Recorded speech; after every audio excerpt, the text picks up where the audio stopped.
마태복음 17장입니다. 16장 27절, 28절에서 예수님은 다시 오신다는 것을 말씀하셨습니다. 예수님은 이제 16장을 지나면서 예수님이 다시 오신다, 심판하러 오신다, 또 상을 주신다, 뭐 이런 것을 계속해서 말씀을 하십니다.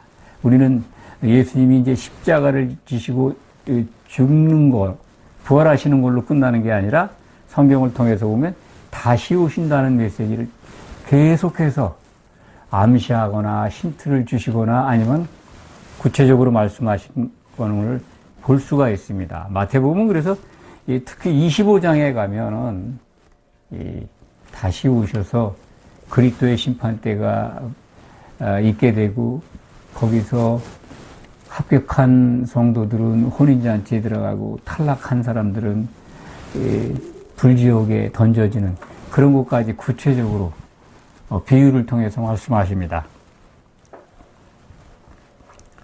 오늘 말씀도 예수님이 다시 오실 때의 모습 또는 그 전에 이제 부활하실 때의 모습을 미리 설명하는 걸로 우리가 이해할 수가 있습니다. 17장 1절에 보면은 이 세 제자만 데리고 높은 산으로 올라가셔서 변화된 자신의 모습을 보여줍니다. 이른바 변화산 사건이라고 그러는데 많은 사람들이 이걸 이제 다 그 변화산에서 보이신 표적, 이 변화산 사건이라고 말을 하는데 궁금한 것들이 많이 성경을 읽다 보면 생깁니다. 왜 그랬을까 하는 것. 여러분들도 아마 성경을 읽으시면서 그런 궁금증을 가졌을 것이고 그것이 또 뭐 해소된 분도 있지만 아직도 갖고 계신 분들도 있을 겁니다. 12제자 중에 왜 세 제자만 데리고 산에 올라갔을까? 17장 1절에 보면 베드로, 야고보, 그리고 요한. 세 제자들은 늘 그 중요한 자리에 예수님이 꼭 데리고 가십니다. 증인이죠. 또 하나의 궁금한 거는 예수님이 변하는 그 순간을 목도했는데 모세와 엘리야가 보였다. 그것을 목도했습니다. 그 세 제자들이 본 상황을 나중에 증거를 해서 사람들이 성경 기록자들이 그걸 이제 기록을 한 거죠. 그래서 우리는 이제 알 수가 있는 겁니다. 예수님이 용모가 변하고 옷이 변할 때, 아이고 모세와 엘리야로 보이는 사람이 나타나서 말을 하더라. 그리고 그들은 또 거기서 하나님의 음성을 듣습니다. 그러니까 모세와 엘리야는 무슨 의도로 그 변화되는 광경 모습에 나타났는가? 하나님은 어떤 의도를 이 표적을 통해서 이러한 육신을 가진 예수님이, 사람의 몸을 가지신 예수님이 자기가 입고 있던 옷까지 변화시킬 수 있는, 정말 하나님만이 하실 수 있는 일을 그 표적을 보이면서 무슨 메시지를 주고 있는가? 그게 궁금하지 않습니까? 그리고 또 하나 궁금한 거는 왜 예수님은 이걸 목도하게 하고서 내가 죽고 부활할 때까지는 말하지 말라고 하셨을까?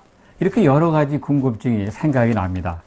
이것은 하나님이 꼭 우리에게 일러주시고자 하는 메시지 내용입니다. 이걸 알아야 합니다.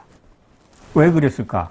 제일 중요한 거는 제자들에게 내가 죽고 부활해야 된다 하는 걸 미리 말씀하셨잖아요. 16장에서 처음으로 십자가를 지고 죽고 그리고 3일 만에 내가 살아나야 한다.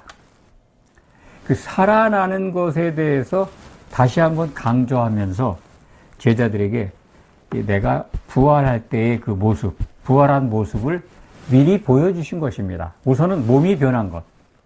예수님의 이 변형된 모습을 보면 그것을 알 수가 있습니다. 특히 그 예수님이 그 다시 오실 때의 모습이 기록된 계시록 1장에 기록이 되어 있습니다.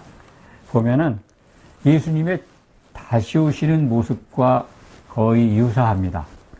물론 더 그 사도 요한이 기록한 요한계시록에는 예수님이 다시 오시는 그 모습, 재림 예수의 모습은 굉장히 구체적입니다. 눈 모습, 발 모습, 얼굴 모습, 머리털 모습 이런 것들이 다 구체적으로 기록이 되어 있는데 오늘 변화산에서는 그냥 단순하게 얼굴이 해같이 빛나고 그리고 옷이 빛과 같이 씌워졌다. 그러니까 온 몸이 빛을 내는 형태로 바뀐 겁니다. 전체적으로는 계시록에 다시 오시는 예수님의 모습과 같습니다. 빛이니까요. 빛을 발하는 모습으로 변했다.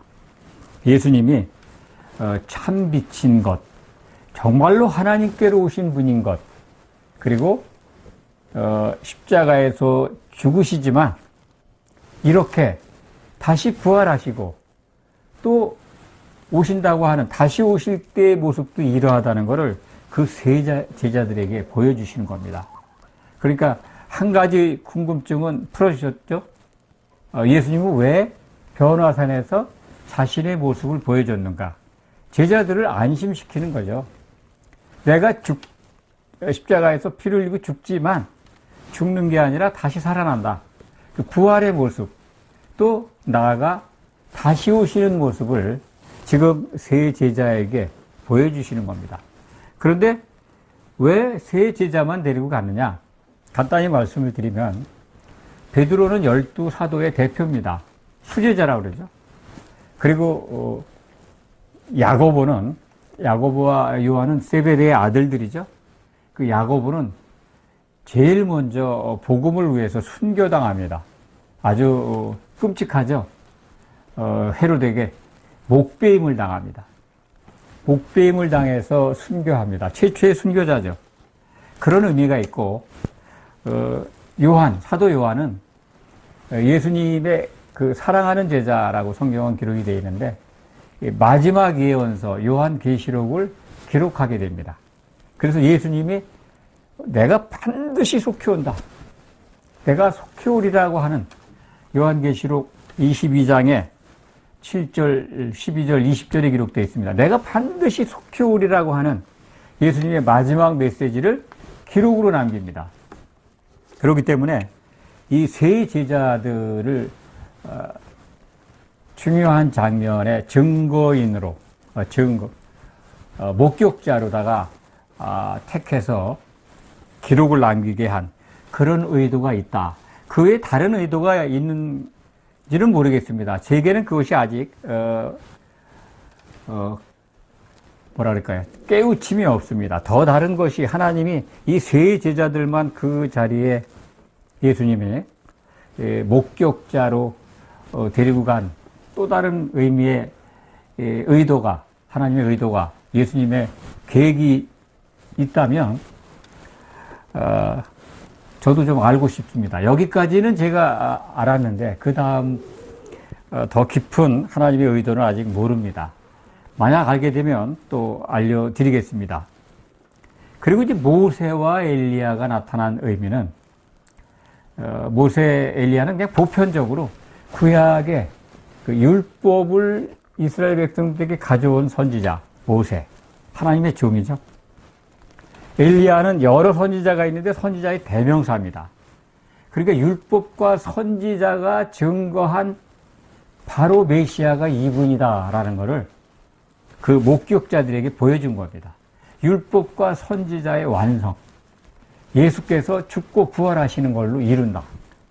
율법과 선지자는 그러니까 세례 요한 때까지다 라는 것을 이 세 제자에게, 세 사도에게 확정적으로 확증해 주는 거죠. 세 목격자들은 그것을 나중에는 알았죠. 이들이 이런 변화산에 아주 놀랄만한 증거를 받고도 예수님이 잡히는 순간에는 다 도망갑니다. 사람의 믿음이 그것밖에 없다는 걸 알려주시는 거예요. 신약 성경은 사도들의 모습을 통해서 인간의 믿음으로는 구원에 이르지 못한다는 것을 계속해서 보여주는 겁니다. 16장의 그래서 내용도 그리스도의 믿음을 위해서 예수님이 죽고 부활하실 것을 약속을 하시는 겁니다. 베드로가 그 예수님께 질책을 받잖아요. 사탄아 내 뒤로 물러가라. 사람의 일만 생각하는 그 수준. 구약시대의 선지자들이 가졌던 그 믿음만도 못한 사도들의 믿음. 그러니까 말씀을 드리면 구약의 아브라함의 믿음. 그것 가지고는 온전한 하나님의 구원에 이르지 못한다. 새 예루살렘에 그러니까 혼인잔치에 못 들어간다는 거죠. 그것을 계속 보여주고 있어요. 사도들이 예수님이 이렇게 변형되는 걸 보았는데도 그리고 이 눈을 떠보니까 예수 외에는 아무것도 안 보인다는 것을 이 기록해 있지 않습니까? 8절에 보면 제자들이 눈을 들고 보면 오직 예수 외에는 아무도 보이지 아니하더라. 그 당시에 이제 정말 비몽사몽간이었던 것 같습니다. 모세와 엘리야가 보이고 또 너무 좋으니까 뭐 베드로는 뭐 이 초막을 3개를 짓겠다고 얘기를 하고 그런데 또 호련히 이제 빛난 구름이 그들을 덮으니까 보이지 않았겠죠. 거기서 하나님의 음성을 듣습니다. 내 사랑하는 아들. 그러니까 예수님을 아들이라고 부를 수 있는 분이 누굽니까? 하나님뿐이잖아요. 하나님 아버지의 음성을 듣는 거예요. 그리고 너희는 그의 말을 들으라. 그러니까 얼마나 놀랬겠어요. 두려워서 벌벌 떨 때 예수님이 두려워하지 말라. 그야말로 이제 깨니까 맨정신이 돌아왔을 때 아무것도 안 보이고 예수만 보이더라. 예수님만 바라보면 되는 겁니다. 신약 시대에. 예수께만 답이 있는 겁니다. 그런데 이들이 그리스도께서 주신 믿음을 받기 전에는 믿음이 없어요. 다 도망가요. 그 믿음이 언제 옵니까? 십자가에서 이루신 예수님의 믿음은 성령이 강림해야 제자들이 그 믿음을 받습니다. 그래서 그때부터 이제 부끄러워했겠죠. 예수님을 그 십자가의 그 죽음의 길로 사람들이 잡아갈 때 다 도망가잖아요. 베드로는 뭐 3번이나 저주하면서 맹세하면서 예수를 모른다고 부인하지 않습니까? 그게 인간입니다. 인간이 갖고 있는 믿음 좋다라고 자랑하지 마시기 바랍니다. 그리스도께서 이루신 믿음 받기 전에는 믿음이 아닙니다. 어느 상황에서 그리스도의 믿음이 아닌 다른 확신과 믿음을 갖고 있다면 무너진다는 거죠. 신약 성경은 그것을 우리에게 보여주지 않습니까? 여기에 이렇게 구체적으로 세 제자는 예수님의 부활 모습 또는 장차 멀리 다시 오실 모습까지 보고 그리고 율법과 선지자가 증거한 그분이 바로 예수님이라는 것 그리고 하나님의 음성을 듣기까지 해요. 내 사랑하는 아들이라. 예수님을 아들로 부를 수 있는 분은 하나님 아버지실 분이지 않습니까? 그걸 그들에게 들려줬는데 그들이 갖고 있는 믿음은 나중에 어떻습니까? 아무것도 못해요. 그게 바로 14절 이하에 나옵니다. 베드로뿐만이 아니라 그 다른 12제자가 다 같이 있는데 나중에 이제 세 제자는 예수님과 함께 내려가서 그 산 아래에 있던 9제자들을 만났는데 그 9제자에게 어떤 사람이 자기 아들을 데리고 와요. 귀신 들려가지고 다른 성경에 이제 간질하는 아들이에요. 여기 뭐 우리말 마태복음 17장 15절에도 간질로 되어 있습니다. 그 아버지가 예수께 와서 내 아들 참 긍휼히 여겨달라고 간질을 하면서 이게 정말 얼마나 힘듭니까? 그 병이. 마태복음에는 이 내용이 좀 빠진 게 많은데 마가나 누가는 좀 더 자세히 기록을 하고 있죠. 마가복음에 보면 이제 고칠 수 있으시거든 좀 고쳐주십시오. 그렇게 간질하는 아이의 아버지가 예수님께 간청할 때 야단을 치시죠. 믿음이 없다고. 어떻게 고칠 수 있으면이라는 게 뭐냐. 믿음이 없는 걸로 이 야단을 치는데 내가 믿나이다 하고 아버지가 자기의 믿음을 예수님을 믿는다는 예수님을 향해서 믿음을 고백했을 때 고쳐주십니다. 제자들의 믿음에 대해서도 말씀을 하죠. 20절에 보면 너희 믿음이 작은 까닭이라 그 귀신을 못 쫓아냈다 그런 얘기입니다. 믿음을 얘기하고 계십니다. 지금 믿음을 주시겠다는 거예요. 너에게 진짜 믿음을 주실 게다. 겨자씨만한 믿음도 없다는 거예요. 가장 식물 가운데 가장 작은 씨죠. 그런 믿음도 없다. 믿음이 있어서 예수님을 따라다닌 것 같았는데 예수님의 생각, 예수님의 판단은 믿음이 없다는 거예요. 그 믿음을 주시려고 3년 반 동안 그들을 양육하셨고 정말 그 믿음을 그들에게 부어주시려고 자기를 바라는 사람들에게 십자가를 지셔야 하는 겁니다. 이것이 아버지 하나님의 뜻입니다. 예수님이 십자가를 지셔야죠. 그리고 피를 흘려야 되고 그리고 죄가 없으시니까 의로운 사람은 하나님을 향해 산다라고 하는 아주 불변의 법칙을 보여주시는 거예요. 죄 없는 사람이 없었을 때 마찬가지입니다. 인간은 다 죄에 오염되어 있습니다. 처음으로 오염되지 않은 죄가 접하지 않은 예수님이 자기를 바치심으로 다른 사람들의 죄를 대속하고 죄가 없으시니까 하나님을 향해 부활하신 겁니다. 하나님께 가는 것, 그게 부활입니다. 부활의 목적이잖아요. 죄인은 하나님께 못 가니까. 근데 예수님은 가신 거죠. 하나님의 백성들이 되는, 우리들이, 인간이 되는 길을 열어주신 겁니다. 그것이 정말 놀라운 사건이죠. 하나님만이 하실 수 있는 사건입니다. 하나님은 죄가 요만큼 아주 작은, 겨자씨 하나만큼만 있어도 못 갑니다. 죄가 없으신 분이기 때문에 죄가 접하면 죽습니다. 그게 우리가 받은 은혜가 얼마나 어마어마한 은혜입니까? 24시간 1초도 놓치지 않고 감사해도 모자랍니다. 그 길을 예수님이 열어주셨어요.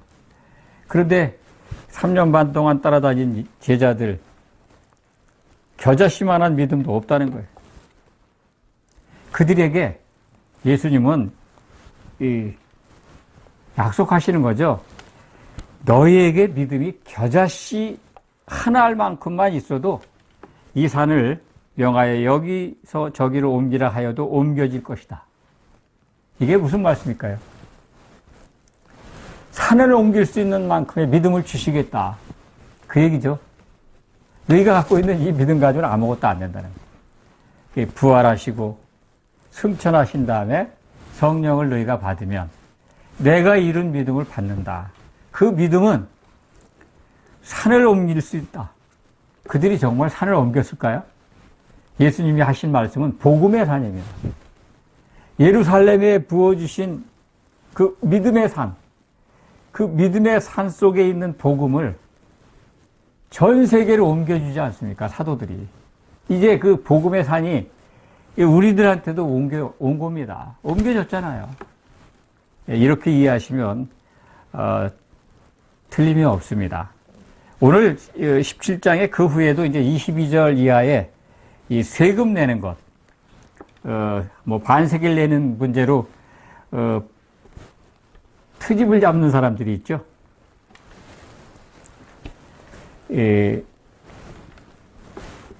예수님 주변에 항상 그 사도들과 예수님을 함께 회방하는 회방꾼들이 이렇게 붙어 다닌다는 걸 말씀드렸습니다. 이것도 일종이죠. 일종의 그런 회방의 하나입니다. 왜 세금을 안 내? 인두세 같습니다. 한 사람당 내는 반세겔. 그 예수님이 베드로에게 그 물고기 한 마리 잡아서 입을 열면 거기에 이제 한 세겔이 나올 테니까 그 두 사람 몫이죠. 반 세겔이 그 인두세니까 그걸 해결해라. 이렇게 한 말씀이 나옵니다. 그러니까 이것은 예수님이 그런 이 자연 속에 있는 그 뭐 물고기 입 속에 있는 세금 돈까지 아신다는 뭐 그런 걸 우리에게 보여주는 것도 있지만은 세상 나라의 질서도 어기지 말라 하는 측면이 있습니다. 세상이 정한 법을 예수님은 그걸 다 어기지 않았어요. 그러니까 하나님이 허락된 권세 안에 있는 것으로 인정하신 거죠. 우리들도 이 세상 살아가는 동안에 우리가 이중국적자 아닙니까? 하나님 나라의 통치를 받는 하나님의 백성이면서 세상 나라의 통치자에게 간섭을 받고 또 그들이 정한 법을 지켜야 되는 이중국적자입니다. 저는 이렇게 생각을 합니다. 이 대목이 17장에 포함된 거는 세상에 허락된 권세가 위로부터 나타난 권세가 위로부터도 허락돼 있다. 그것을 우리가 무시해서는 안 된다 하는 교훈으로 봤습니다. 17장 말씀을 통해서 예수님은 우리에게 무엇을 주시려고 했는가? 용모의 변화, 얼굴의 변화, 그리고 그 변화산에 그 순간에 나타난 모세와 엘리야, 또 듣게 되는 하나님의 음성, 그리고 12제자 가운데 3제자들만 같이 가신 예수님의 의도, 그런 것들을 간략하게 여러분에게 설명을 드렸습니다.